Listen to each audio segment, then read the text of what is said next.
Mm-hmm. I was wondering. All right. Hello, everybody. My name is Denver. I'm the founder of Beat by Beat, and I am chatting here with Jacqueline Lowenstein, director and owner of Class Act. How are you doing? Doing okay. Thank you. Awesome.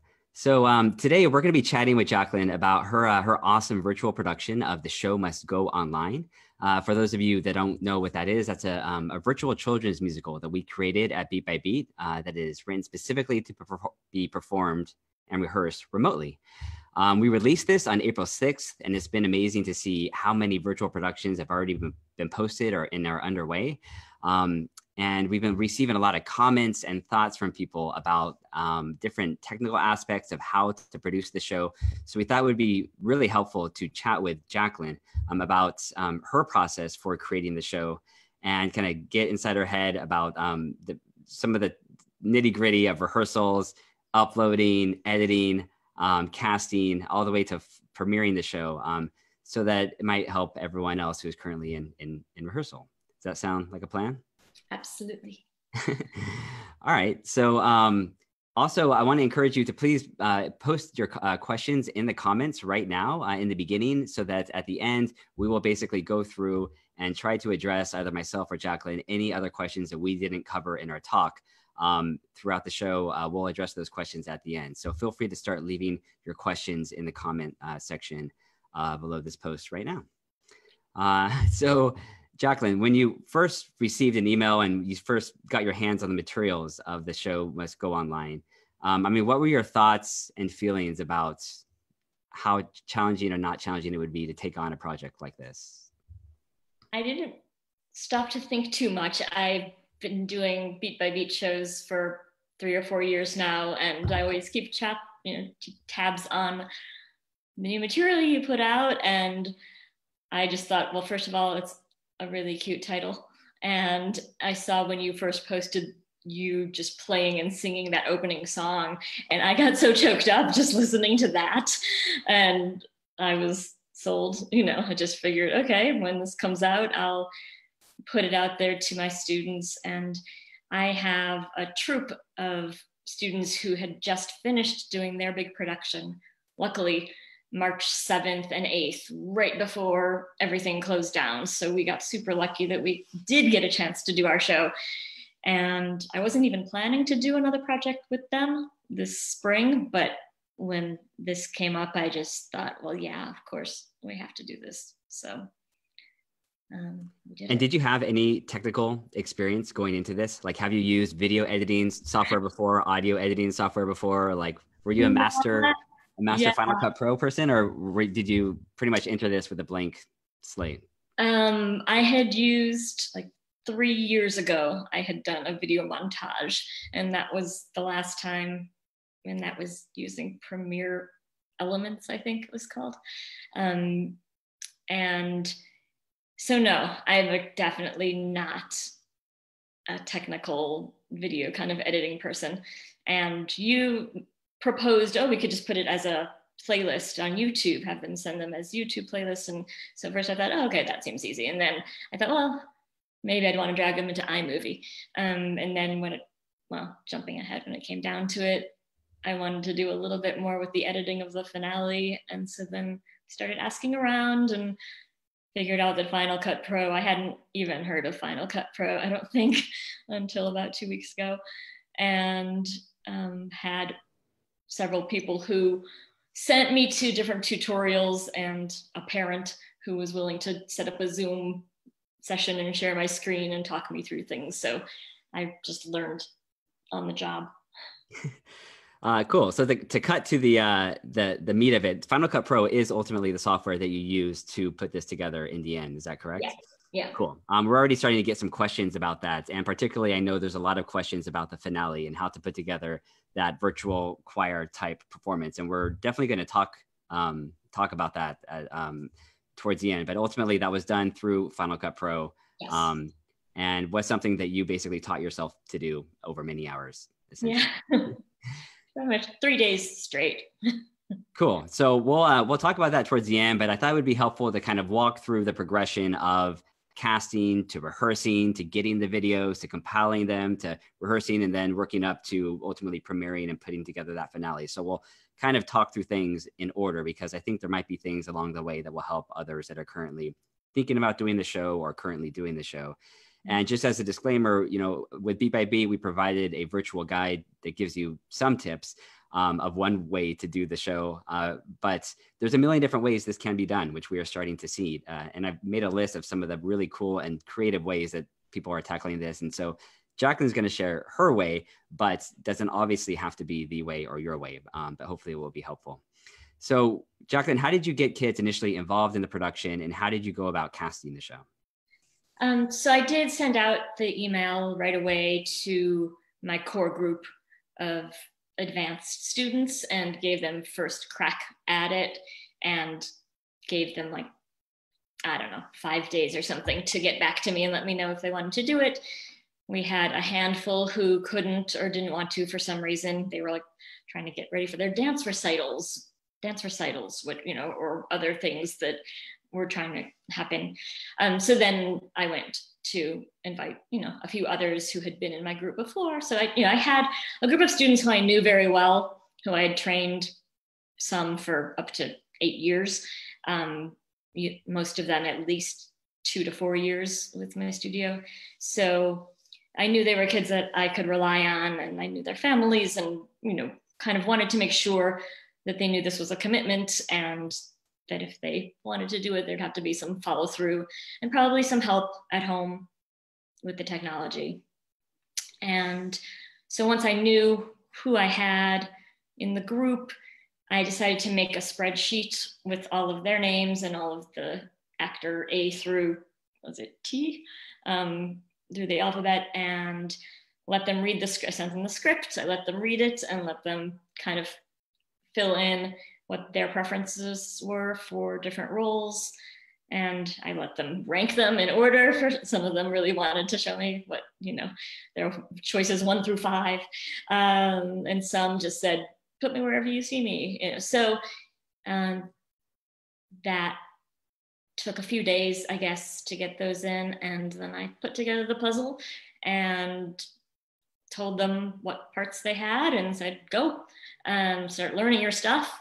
And as soon as you feel pretty confident with your material, we'll set up a one-on-one Zoom or FaceTime or Google Hangouts or whatever works for you. So different from the way you propose in your materials in a way I know a lot of groups are doing read-throughs on Zoom. I never got my cast together ever in the whole process. We never had a Zoom call with everybody on it until the very, very end, right before our premiere. Then we had a little session to chat about it before we watched the premiere. But they never saw each other's pieces, except sometimes I would send them the kid before their piece to see so they could see exactly what they were reacting to. But I thought it would be more fun if they were surprised and, you know, could all just see it fresh when it was all put together.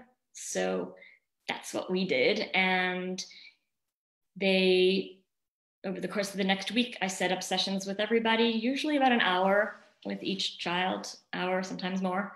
And in that session, I know we've had some questions already about lighting and framing and things like that. So in most of those sessions, I was in their bedroom or living room or wherever. Sometimes they would like literally like take me and walk me around their house and show me, you know, different places where they might be able to shoot.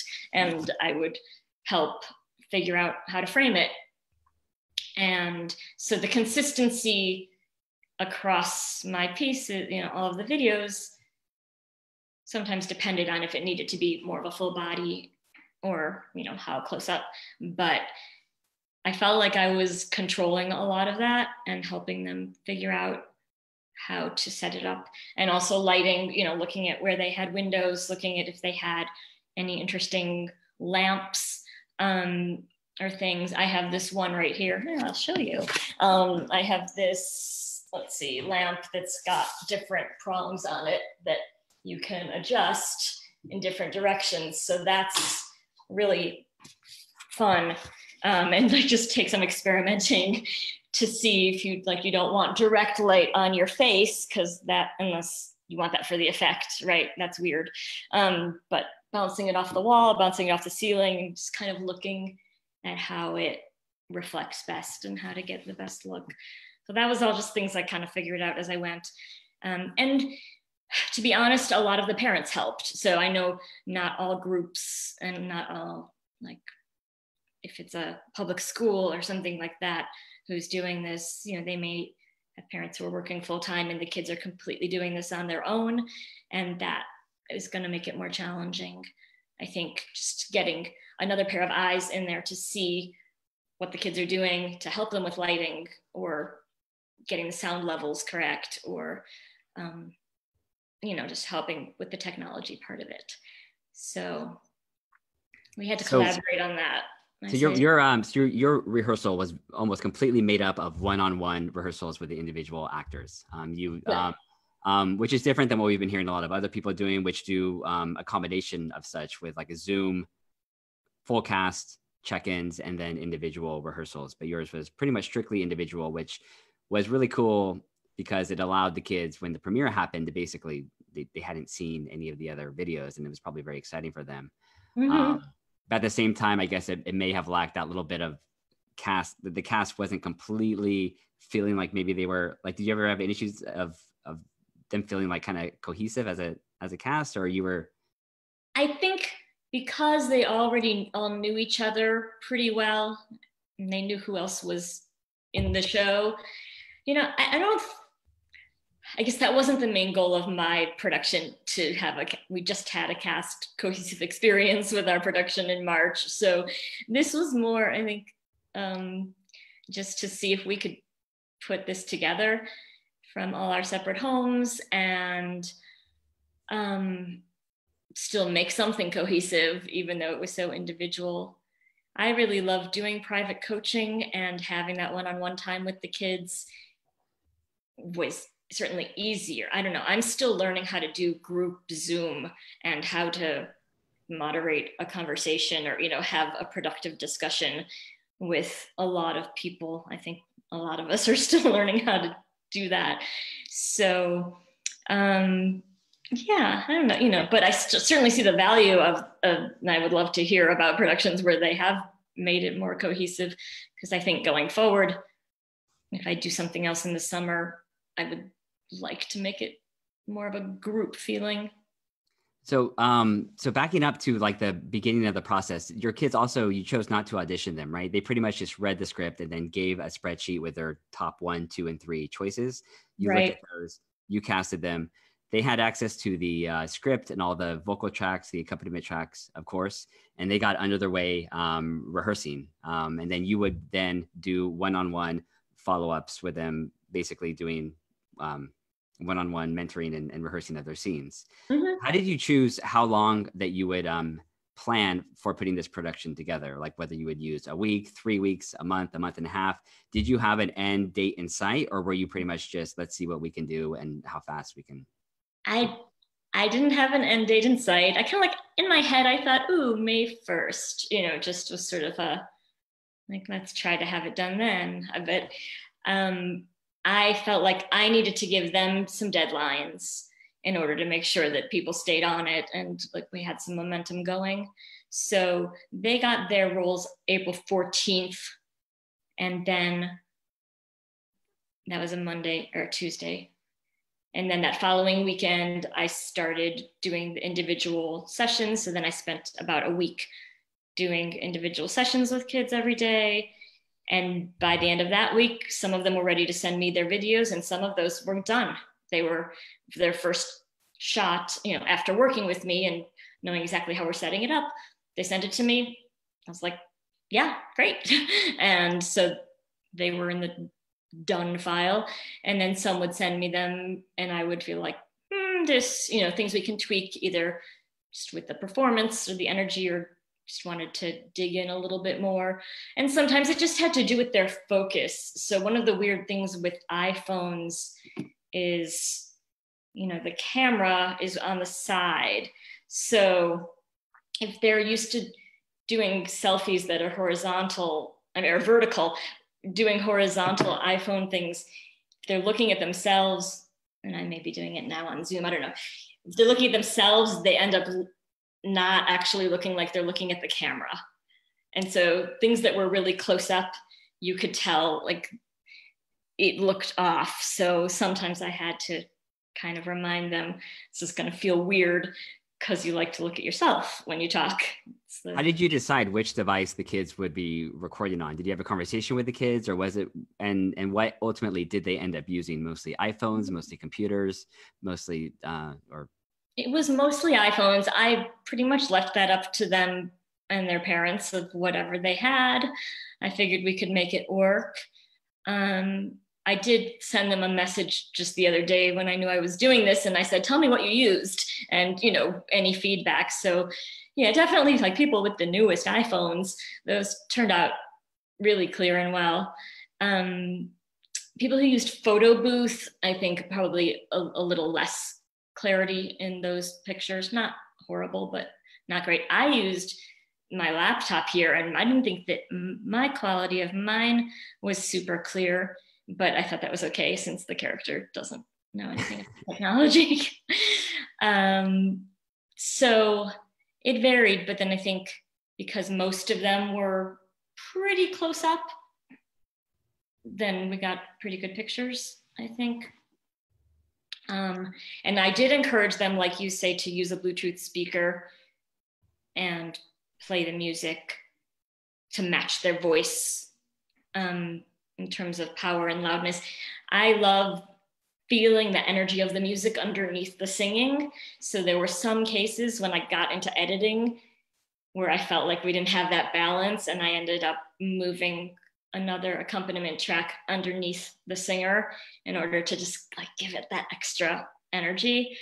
So yeah, let's drill down on that a little bit for some people that might not be as aware of what you can do in some of these video editing software programs. But certainly the easiest way to record the audio is to have a loudish Bluetooth speaker or some sort of speaker that's not your small device playing the music while the kid sings, and working with them. And you mentioned to me, you worked with them to have your voice try to be balanced with the music. I mean, if you're recording from a device that's in front of you and the speaker is around you, good chances are your voice will never be not loud enough, because it's always going to capture your voice first. So you can generally turn up that Bluetooth speaker to be pretty loud, and you'll still get a really good feeling of like the music and your voice singing the track.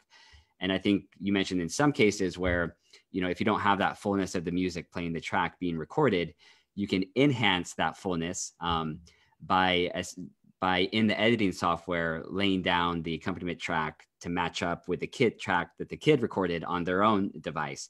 And it will basically beef it up, because essentially iPhones and even, you know, computers, they record a little bit more trebly. You don't get that bass because they don't have big microphones to capture that with. So you can basically enhance the low end and make it feel more professional. If in iMovie, it's very easy to do. And in Final Cut, you can basically just drag in the accompaniment track. And since everyone is singing to the exact same track, it lines up, you know, perfectly. And that's a very easy editing hack that can basically really enhance the production, right? But the sound quality of the production. I think so. And again, like some of my families, if they're watching, they might be surprised to hear that. They may or may not know that I boosted their child's accompaniment track. I mean, audio editing in these software programs are usually a little bit easier than like the video syncing and editing. You know, the audio, you can just kind of hear it immediately when it matches or it does not match. So when the kids would record their videos, how would they send you their videos? This is where I would have done it differently if I had known more. I just had them email them to me. Usually they put them in Google Drive. I just said, email it to me, however you can email it to me, basically. And then I figured out how to download it. And they're all sitting on my desktop right now, because that was just the easiest way for me to know where they were when I had the final ones. But I guess it's possible I could have made a Dropbox folder that I sent them a link to and had them all put them into a Dropbox folder. I don't know. I'm a little Dropbox challenged. So That's right. And I know that a popular way is, I mean, Google Classroom and Flipgrid are teaching platforms. And I think within these platforms are very easy ways, if you happen to be familiar with these, that kids can send teachers large files easily just through those environments. So it doesn't get, you're not trying to send large files over email, which is definitely not ideal. Ideally, if you don't use one of those formats, then definitely having a student upload it to a Google Drive that most students have and know how to use, and then send you the link to their video through Google Drive or Dropbox are much more preferred for large video files and sending them than the other way around, than just email. yeah. Yeah. So they always, nobody's could come just directly in an email. They all had to be in, it was mostly Google Drives. I don't know. Sometimes I wasn't even sure what I was getting and I just opened it. Now I really sound like the teacher. Like, I'll just open this and hopefully it will download. And it all worked. I got them all.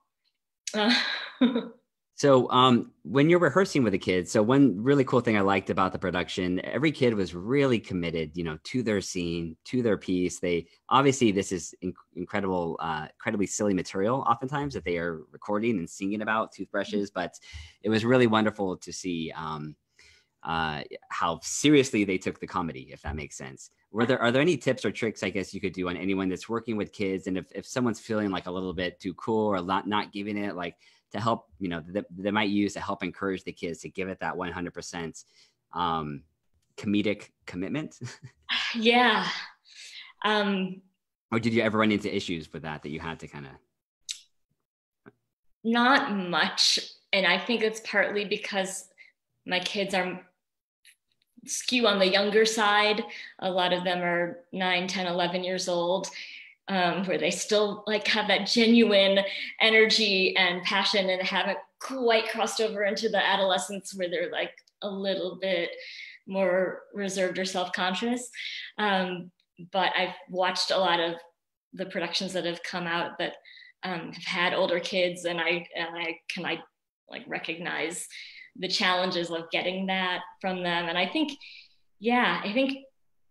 to acknowledge this, with all due respect to the writers, this is some goofy material, and it will only work if you kind of embrace it and get really passionate about brushes with greatness and just believe that it's whatever dream musical you've always wanted to star in, that this is it, a little substitution.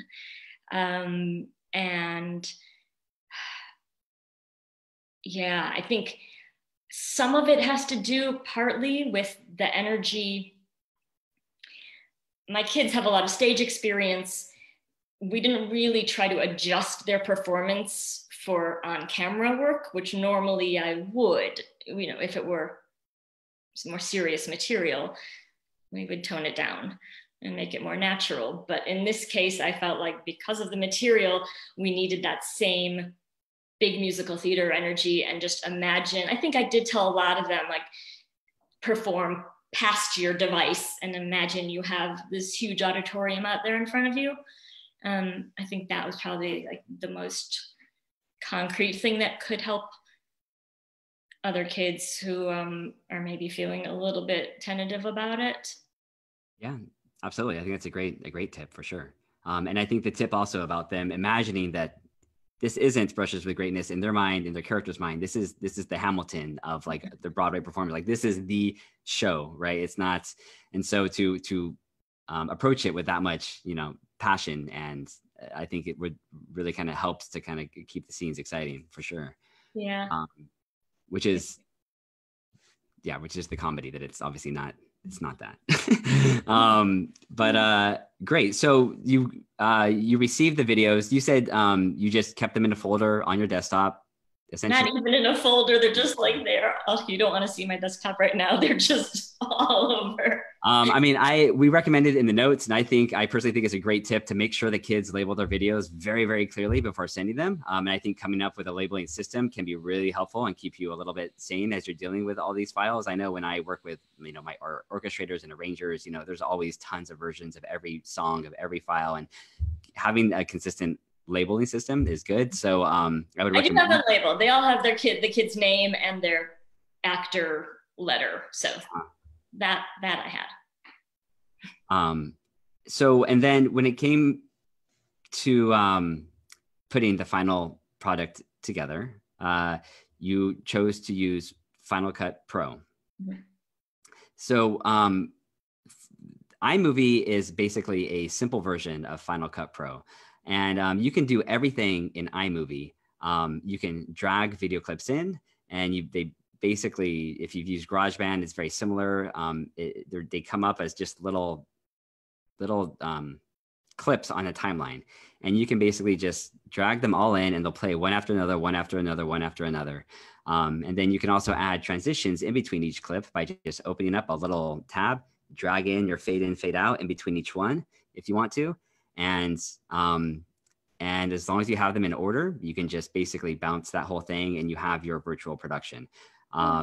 You can do little magical audio and video effects within iMovie to enhance the audio and video. If you click an audio clip, you can just press the little magic wand button, and up on top in the inspector option, and you can enhance the audio. Oftentimes it'll increase the loudness for you. With the video as well, sometimes you can click that and it'll adjust the brightness.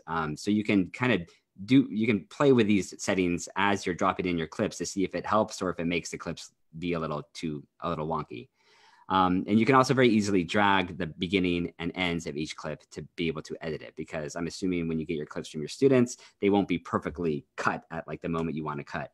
So this is an easy way that you can basically fine tune and tweak the stuff in iMovie. The only reason that I think you would or need to move to Final Cut Pro is if you want to basically do something like Jacqueline did at the end, which is having multiple video clips happening at the same time, because that is one thing iMovie cannot do. iMovie can play in sequence lots of video clips and audio, and you can export it all, and you can add title cards and all that stuff. But if you want to do a virtual choir type thing, that is where you basically have to move up to the Final Cut Pro level, which works very similar to iMovie. So if you're familiar using iMovie, it feels the same, but it adds a whole other layer of advanced editing capabilities, like the virtual choir at the end. Yeah. Did I sum that up pretty much? Yeah, beautiful. And I'm assuming at some point you decided that you were going to make that leap from iMovie to Final Cut because you were wanting to do a few more enhanced video, audio things. Is that, or did you not even start with iMovie? You just jumped into... I did. I always thought I would use iMovie until I realized that you can do split screen in iMovie. And I think you can do up to 4, but you have to export it and then re-import it in and export it in order to get 4 quadrants. And I was like, no. So yeah, I just figured partly because we didn't have a real communal experience at all during rehearsals, I thought, well, that would be cool to have them all, kind of in a more together, at least at moments in the finale. I didn't know I was going to have them all up there for the whole finale when I started. That's another story, having to do with when I started layering in each one's video. Do you want me to go into that? Let's first back up and talk about how, let's talk about this virtual choir thing, because it is a very common question. So the virtual choirs, they do take, and it's not necessary for this show, but if you want to accomplish that, it does take some editing experience, some significant video editing and audio editing time, I guess. Yeah. So the first thing that you need to do is basically get the videos from your kids. You have to instruct them what to do to be able to put this together. And so I'm assuming the way you did it was you instructed the kids to record their cover of The Show Must Go On Long. They all must be singing to the exact same accompaniment track, but you would have the track being played in headphones or quietly so that mostly the video is capturing just their voice, because the goal at the end is going to be basically to mix all this audio together. And if everyone is singing loudly with their own accompaniment track playing, it's just going to cause the sound's not going to be great. So ideally, you want them to record their cover of them singing "The Show Must Go Online" with them just hearing the accompaniment track, but recording just their voice. So when they send you the file, it's their video and their voice only of them singing that song. Is that? Yep. Good? Yeah. So then you have 20 videos of a bunch of students that are singing the song, video, voice only. And the goal now is to drag them all into Final Cut Pro and sync them up. And then you add in the accompaniment track to basically be the main music now underneath all those voices. And so basically you have a challenge of mixing 20 different audio tracks with the accompaniment track, and then creating the squares for them to be all singing. So how did you do that? How did you? Hearing you describe it again is like stressing me out. Well, so you have to daunting. So, I mean, we're not going to go into the nitty gritty of like sharing screens and showing how you do that. But basically, my goal, I think, is basically to give a big picture overview of how you did it, so that if people want to take that on, they have a basic understanding of how it works, to see if that's something they want to do or not want to do before diving into that direction. Like I said, I don't think it's necessary, because the other option for the finale is you can do it all in iMovie by just having one kid at a time and kind of like just cutting it up and featuring one kid at a time singing the whole song in different sections of the songs, which is much less time consuming than the virtual choir version. But if you want to go the virtual choir version, you drag the 20 audio clips in, and the first step is basically syncing up the audio. Is that correct? Yeah, well, first I laid in the accompaniment track at the bottom, and then brought in each video at a time and lined them up one at a time with when the child starts singing, at the beginning of the song. Now, I have learned a few new things since I did this that I'd be happy to share for anyone who wants to do this, because my college a cappella group is now putting together a song in a virtual choir, and they asked us to clap at a certain beat, a measure before we came in, so that would make a sound wave that's really easy to identify when you bring them in, and make it simpler to line up everybody. So I was like, oh, that was brilliant. I wish I had known about that or thought of that, because as it was, I was just, I had some different ways of lining them up, but it took a lot of time. I was like watching for when their mouths, I appreciated the kids who like showed me with their body or their mouth that they were like about to take their breath before they started singing. But if everybody had just clapped or made some noise, that would have been easier. Because it helps you visually as well as audibly see where it lines up, because you can see the waveforms when you drop them into Final Cut, and a clap creates like a very quick spike. And so basically by seeing that spike, you could, and if they all clapped on the same beat, assuming that they did, then you can look at that spike and basically use that spike as a thing to line up all the videos right before they sync. Which is what they do in movies to sync audio. That's why you have the clapper, right? Because the moment you see that, you hear that clap and it hits the chalkboard, that's the sign that everything that helps everything be in sync, because you're recording from multiple audio sources, from multiple videos. So it's essentially you're creating your own movie marker. I never knew that's why they did that. So yeah, I would suggest that. And also I did have them sing with the accompaniment track, but I know because this was on a kind of tight timeline, a lot of them struggled either to learn all the words or to feel like they were super confident with the song. And I did tell them that I was going to make a montage and only divide it into solos. That's what I thought at first. So I said, it doesn't even matter if you do the whole song well, or if you mess up the words, just send me the whole thing. But I realized afterwards they could have been listening to the version with the vocals on it. And that would have made everyone a little bit more consistent, because as it was, they were inventive with their rhythms and pitches sometimes. So, that just occurred to me afterwards. That would have taken some of the stress off. And I think a few of them figured that out and did that, because no one knows what you're listening to. So A very smart tip that I had never thought of too. I mean, if you can't hear the track that they're listening to as they record, why not have them hear their vocals in it, especially if they're not super familiar with the song, so that they can all kind of be a little bit more in sync. yeah. I did my own little version of this virtual choir early on when we were testing this out, and I saw that like if you don't have the clap, one good part of the song that helps you put it in sync was like the first part of the chorus, like the set the lights, because those are like short notes, and like you can also see the audio on those. And so I would basically use the set the lights as like my like align it up, because school is closed. It's like a little bit less and fluid, but when it gets to like the set the lights, I would like see that audio when every kid did the set the, and you could see their voice too getting ready for that. And I could use the video and the audio on the chorus part to basically line them up. So that's a little tip that might help. Like finding those really short notes will make it easier than the more fluid parts.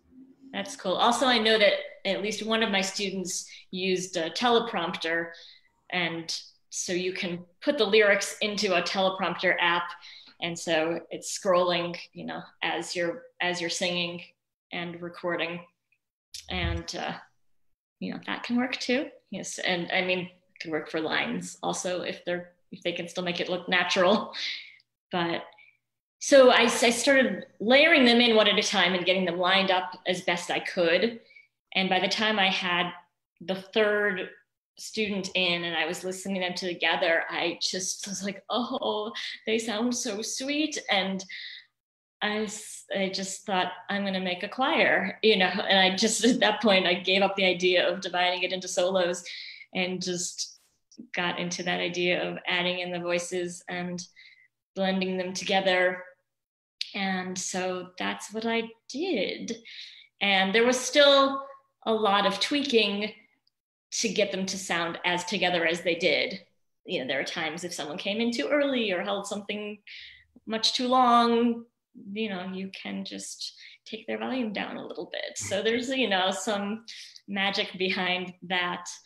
It's very easy to do that because there's so many kids singing, you don't notice. So you can very easily adjust the volume at any point. And, when you're looking at 20 different kids singing, you don't notice that you might have like dimmed like 3 kids during one part of the verse because it might not be as matching up. So you can certainly fudge with a lot of that to help the overall kind of. Not that I'm saying you did that for any of your kids that are watching right now, but oh no, I did. I can confess to that. I mean, and they know that they didn't learn it perfectly because I told them they didn't have to, so it's all okay. Yeah, it's all. But I mean, in the magic of editing, editors have a lot of power. And so, audio-wise, how did you get all the voices to sound balanced or nice? Like, would you just kind of drag the volume levels just to different places, just until you felt like it had like a nice? I might have obsessed over it a little more than I needed to, but I would listen through sections, and if there was like a voice that was standing out, then I'd like go and sometimes I would be able to guess who, but sometimes I couldn't, and I'd have to like go through and listen to individuals. There's a way to set up solo where you can listen to just an individual person with the accompaniment. Sometimes I did that, or sometimes I took a person out and listened to it again. And if I still heard the thing, I put them back in and took somebody else out and listened again. So there's a lot. It was fun, and I love them all, and I love all their voices. And so, it was kind of a labor of love, definitely a labor of love, but also, a new skill I was developing as I was doing it, and just kept messing with it till I felt like, okay, I can put this out there. So with Final Cut Pro, you have to manually create the size of each video, I believe. So you basically hit the trim button, and then it gives you like little squares around the video, and then you can basically resize each video and then drag them to where you want to be. So basically you would click on each video, click the trim button, resize and it. Transform. So you Okay. trim, you click them, bring it up, you can crop, you trim, and then you probably crop, because I decided I didn't want everyone to just look the same like we're on Zoom. I thought, just for different reasons, I liked the more collagey look. So you trim them, and yeah, and there's a transform step in I there. think transform is the right word instead of trim. Yeah, transform, and then from there you can crop or like resize or like distort, like, which I don't think you would want to do. But Right. and then you basically just drag them to where you want them to be, and then they just stay there throughout the whole virtual video. You can obviously get more advanced if you want to by having at certain points just a couple people pop up, but again, that just adds more hours to your editing. That is just how you do it in Final Cut. I know there is other software out there that I think does allow this grid view to happen a little bit more easily. I'm just personally not familiar with them. I know people have mentioned like WeVideo and I think Camtasia are a couple of the programs that are web-based online editors. They all work on the same basic premises that Final Cut and iMovie do, with, you know, audio below the video and dragging and dropping. But, you know, we're not going to go into this in super detail. There's YouTube tutorials about using those different programs. But with Final Cut, it's doable. It just, you know, this is the process of how which you would go about doing it. And it's, you know, I feel like you have to have kind of a desire to enjoy, to like that kind of tech aspect of it. Like I personally kind of nerd out on some of that stuff sometimes, but maybe not. I don't know. I never actually learned how to make soloists. I figured if I learned that, then I would have been tempted to do more things, and it was enough to just get them all up there singing at once. You asked about how did I get them to sound so good also, and I should give a shout out to my brother, who is a videographer, who offered to took all of my audio, so you can separate the audio and video when you're done. And I was able to send that to him, and he just put it through this process called normalization. And then he sent it back to me, and it just normalized it, like just evened things out even a little more through the whole entire show, not just the finale. But I had done each scene by hand, just like listening and making sure that some kid, you know, didn't end like loud, and then the next kid's thing was super quiet, you know. So I went through scene to scene, made sure that it felt there was continuity, so that people wouldn't have to be adjusting the volume on their device to hear people. So that's just a little trick. But then that last step of normalizing, I think it can be done right in Final Cut Pro, but I had someone offering to do it for me. So use the people, like not use, but, you know, take advantage of people who want to help you. If, you know, there are a lot of technically inclined people who actually offered to help me when I made a Facebook post saying, who knows Final Cut Pro? And some people sent me to really good tutorials. Someone else said, let me know how I can help. And, you know, so, you know, a lot of people are around and maybe have some extra time around now and would love to dedicate their time to this cause and make something creative. Absolutely. Yeah, definitely lean on those people that are willing to help. So let's jump into some of these questions here. Feel free, if you guys have questions that we haven't addressed yet, feel free to post them in the comments. Actually, before we do this, I want you to share one story that you did about one of your students who played the piano for The Show Must Go Online. Like, what were some interesting things, I guess, that you discovered about the kids as they were rehearsing these? Yeah. So that was Noreen, and well, first of all, her voice sounds a lot like who's the woman who did the demo tracks for you? I feel like she deserves a shout out. Taylor Metra. Mm-hmm. Okay, so Taylor sounds great on the demo tracks, and I felt like Noreen's voice had like real kind of similar qualities. I thought of her for that song right away, and she was happy to do it, and she learned it and sent me a video of her just doing the song with the accompaniment. And then we were having our session to figure out how she would stage it. And I said, you have a piano in your house? And she's like, yeah. And it's like, well, maybe even if you're not playing piano, you can sit by the piano. And I was like, wait, do you play piano? And she said, yeah. And I guess I just hadn't thought to ask her, even though you said it could be played. I don't know, it didn't occur to me. So I said, I know there's sheet music for this. I sent her the sheet music. That was on Friday afternoon. She said, this doesn't look too hard, but she had never, ever played and sung at the same time before.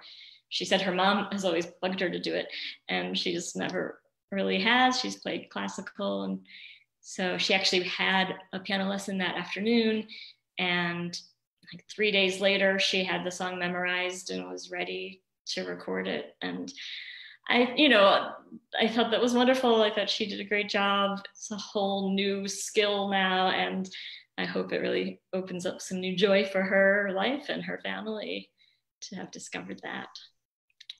Yeah, that must have been really exciting for all the kids to see that too live as it premiered, and to see their classmate, excelling at something and so well. It's really cool. It must have been really fun. So we have a question here from Stephen Aubrey. We may have addressed some of this stuff already. I'm looking for more information on how to do the finale with all the kids on one screen. I think we chatted about that. The editing software that we use, we chatted about that. Rehearsal strategy, group Zooms. How long did it take to put together from start to finish? So what was your official timeline from beginning? It was like exactly 3 weeks from the day I sent them their roles to the day I premiered it. And that last week was pretty much all me recording my own scenes and learning how to edit. So it was really just 2 weeks from when they got their material to their final videos that they sent in. Did you give them certain deadlines for when they had to be off book, when they had to basically memorize, or did they just naturally understand through your one-on-one rehearsals when they got it? I think these are kids who are pretty self-motivated, and also we're so happy to have something creative to do at home. So I think most of them got on it pretty quickly. I didn't have any issues with memorization. Even if they didn't have it down perfectly when I did my session with them, they got it. And I sent a few emails, along the way, just updating them and sometimes changing things like, ooh, now we're going to do the finale with your earbuds or the music soft. Like that was a change from what I originally thought. I originally thought they would just sing it like they do their solos during the show. But they just, I don't know. I'm lucky. Maybe, I'm sure lots of groups struggle to get the kids to do things on time. I just nudge them just enough. And there were a few times where I had to like individually nudge somebody, but not often. Cool. I have a question here, looking for how to help families get on board and up with the tech, with the at-home rehearsing and filming. I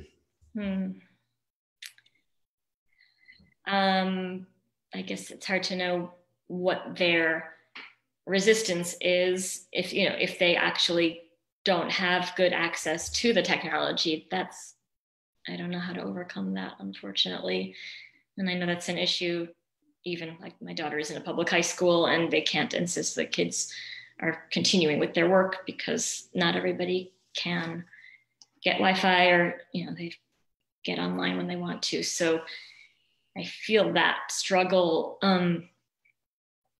Otherwise, I don't know. I mean, there's one. Okay, so like I didn't charge them anything to participate in this. It was completely, normally they would pay for training with my studio, and a lot of them offered or asked how that was going to work, and I just said it's just a big experiment and adventure for all of us. So if it works well, then I'll probably charge something to do the next thing. But I don't know how other people are doing this. Not everyone can. I guess it just depends if it's a private school, a performing arts studio, or a public school, or how that works. I mean, I think for also ways to kind of help get the family on board, because I know if there is some resistance, because it is a new thing to try to wrap your head around, is the benefits of it for the students. I mean, technologically speaking, it doesn't require much from the kids' perspective, except something to record with and internet to be able to send it with. But they're also getting practice at on-screen camera techniques, seeing how that's different, and they're also getting one-on-one instruction with whoever their drama teacher or director is, which, even in big group classes or musical theater classes settings, is not sometimes hard to get. So, there's that kind of feeling and explanation that, like, this is a great way for your kid to get one-on-one access with me, with our music director, to learn the song, to be able to try something new, to see what it's like to film on camera. Maybe that this is something they enjoy more than acting on stage. Maybe it's, and so there's definitely a lot of pros that come, I think, from your kid being a part of a project, something new like this. And just that feeling of trying something brand new and being creative in different ways is always a good challenge for kids. So, I guess the part where if you're willing to let them kind of say, this is the role I'm interested in, or these are the few roles I'm interested in, gives them a little bit more control over doing material that they feel they can connect to. Yeah. All right, let's see if there's any other questions here. With our production, we are enjoying the ability to see each other weekly with group Zooms, but the directing happens one-on-one via private Zooms and email. Yeah, I mean, that makes sense to me. And I think that's a really cool way to go, for sure. Heather said, my goal of rehearsals is more giving students a chance to connect with each other versus working on the show. Students have shared recordings for feedback, and we are meeting one-on-one to go over their scene, which is cool. Curious about the age ranges. Right now, our theater camps are set to ages 8 to 15. What age range were you working with, and would you recommend any changes? Yeah, I mean, that's about right. Our youngest was 9, and then most were in the 9 to 13 or 14 range. And then we just had one who was a 16-year-old who's been with the studio for 8 years, and she's my assistant. So she played the stage manager. And, but I think like the bulk of my program, it's usually like 9 to 13. There's some fantastic 8-year-olds. I probably wouldn't go much younger than that when you're dealing with online things. So we're getting some questions now about the premiere, which I realize we haven't talked about. Like, how did you decide how you would choose to release the show, and what did you do surrounding your release? Yeah, that I had to also learn because I've never done a YouTube premiere before, but that seemed to be the thing to do since I knew I was going to be uploading it to YouTube. And it was a little confusing at first. I watched a lot of YouTube tutorials to figure out how to do things, but backing up, exporting it from Final Cut Pro took some working because it was like humongous. And so I had to adjust the settings to make sure I was exporting something and then uploading something to YouTube that YouTube could handle. And don't ask me what those settings ended up being, but just know if you're going to do that, talk to somebody who understands that, because that slowed me down. Actually, I had to delay my premiere a day because it was taking too long to upload. So again, I'm not like a technological person.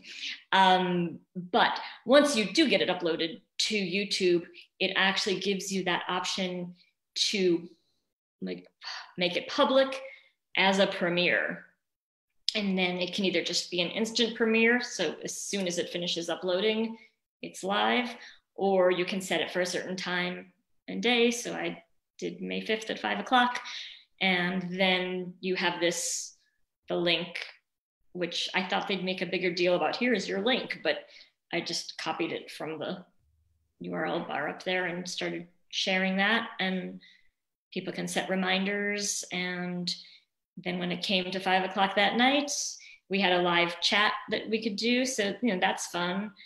I guess just similar to these Facebook chats, but they started a couple minutes after 5. So people were starting to chat going, is it just going to start at 5 or do we have to do anything? And I was kind of like, I think it's going to start at 5. But I don't know, maybe they do that on purpose just to like help. Oh, here, my brother is texting me, telling me the format that you need to export it in. So if anybody wants this information, you want it as an MP4 1920 by 1080 or 720p. Okay. There you go. Thank you.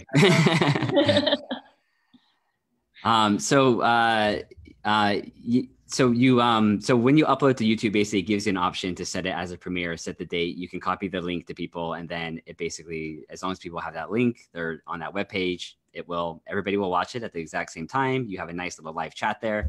You can do the same thing on Facebook. You can premiere videos. You can create an event, upload the video. When you upload it, it'll also give you that same option. Do you want to publish it live now, or do you want to set it as a premiere?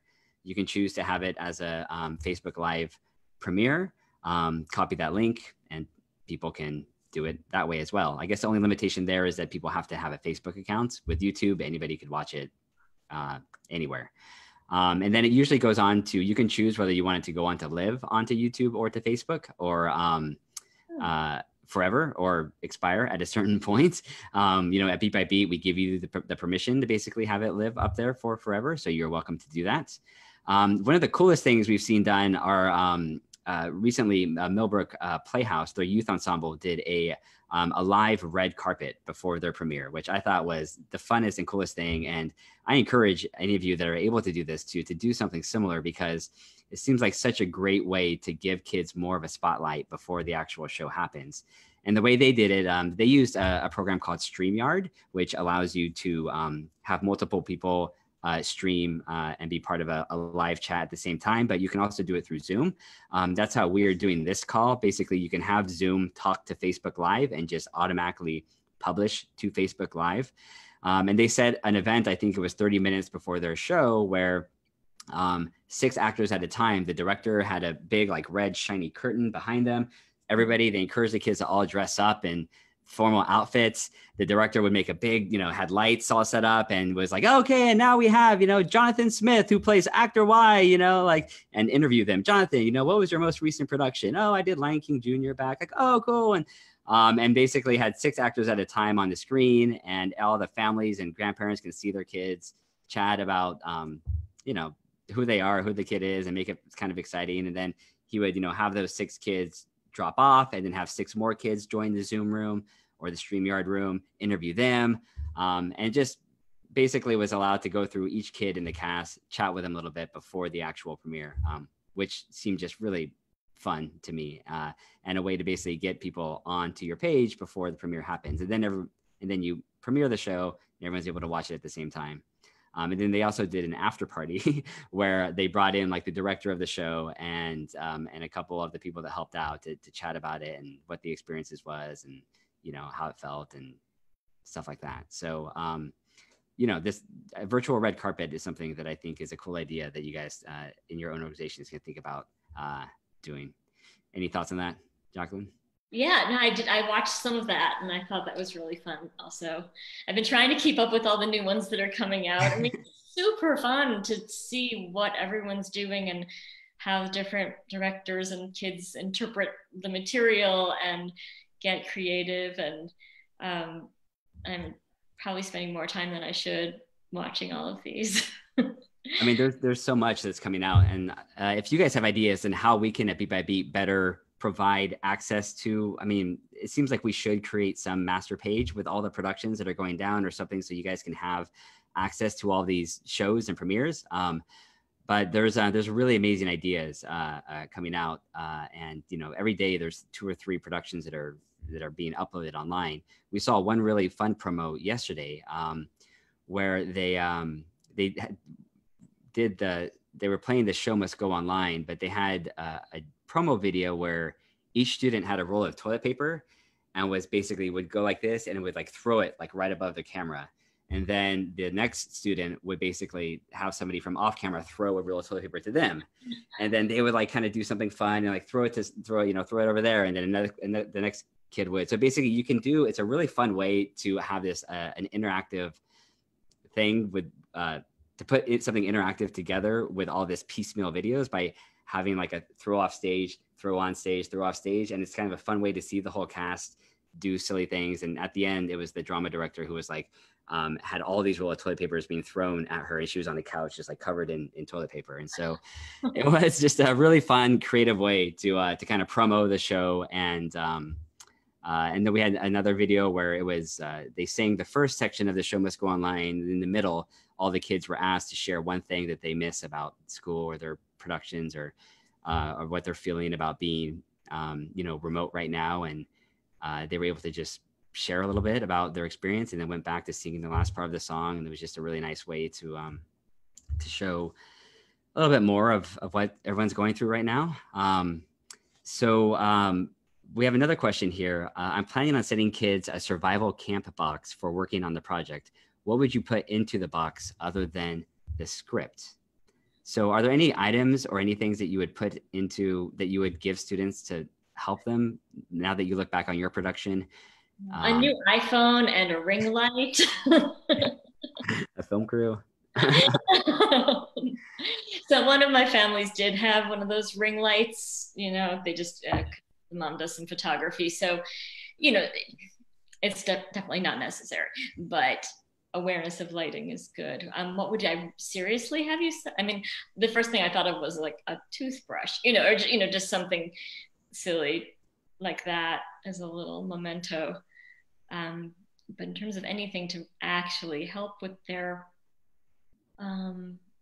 just like toothbrush and toothpaste and floss. And I hope that everybody's hygiene habits improve after working on this. I do think, I think I definitely had some kids who had no clue what gingivitis was. And, there's definitely some learning that has to happen. It's a very educational musical. Yes. We actually were sponsored by the American Dental Association. Actually. There you go. So there you go. It's really the real reason we chose Brushes with Greatness. Mm-hmm. Awesome. So we're at about an hour now. And this, I think, hopefully this has been helpful to a lot of you. If you have other questions, you can feel free to email us, hello@bvbpress.com, or post to our Facebook pages, and we will try to address them as much as we can. This show, for those of you who aren't aware, it's now available. You can download the perusal script for free online to read the whole show, to see what it's like and see what an undertaking it would be. Again, as we were talking about some of the more involved ways, editing wise, to put this together, it's not required. And it can certainly be done by just lining clips up in iMovie. And so we hope that it doesn't scare you off too much, but it is all doable, And it's just really amazing to see what everyone's doing. Is there anything else you want to share, Jacqueline, before with anyone who might be currently rehearsing the show before we sign off? I don't know. It's an honor to be asked to do this. I hope it's helpful. I'm accessible also if there are any other questions that come up. I think it's important for these kids' souls to like have something like this that they can do if this is the kind of thing that feeds their souls. And I hope you'll write some more or give us some more material. It's certainly got my wheels turning on what we can do as this stay-at-home drags on and on. But mostly have fun. I don't know. I would say maybe don't watch too many other productions. I didn't watch any that came out before mine. And then as soon as I finished mine, I started looking at what else was out there, and that was fun. But, just make it your own as much as you can and let the kids bring their own wonderfulness to it. Yeah, have fun, laugh, like this is all for fun. And this is all just a way to try to do something fun together. And so, don't take it too seriously. And, if you're able to create a virtual choir, awesome. If not, whatever your kids put together, it's going to be awesome. And I'm sure it's providing them a lot of joy as they work on this show. So thank you to all of you that are rehearsing this. Jacqueline, awesome job on creating a really brilliant virtual production of the show. And thanks for sharing your thoughts and tips and feedback on putting it together. And we look forward to seeing more of your productions, and we wish you all the best. Bye. Thank you. Thanks.